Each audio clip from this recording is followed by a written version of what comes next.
Кибатулла Тарази мешітінде қолайлы әлеуметтік ахуал табысты жұмыстың кепілі тақырыбында жиын өтті. Онда өңірдің әр ауданынан арнайы келген имамдар мұсылмандар тұғырнамасы мен имамның тұлғалық мінезі секілді ерекшелерді өзара талқылады. Талқылау алаңына жиналған 400-ге жуық дін өкілдері еліміздегі имамдардың бүгінгі келбеті қандай болу керек деген сауал төңірегінде сөз қозғады. Әрине өзекті мәселелер де назардан тыс қалмады. Сондай-ақ оларды шешу жолдары да қарастырылды.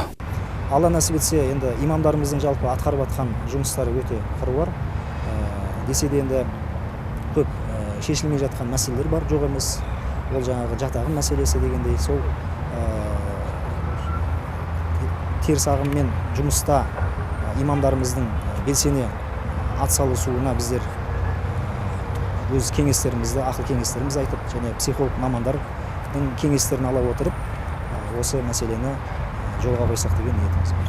Дәріс оқыған өңірдің бас имамы діни тұрақтылықты нығайтып, өскелең ұрпақты теріс ағымнан сақтау мәселесін қаузады. Бұл ретте тиісті тарап өкілдеріне жат ағымның ықпалынан сақтану жолында табанды жұмыс жүргізуді нықтап тапсырды.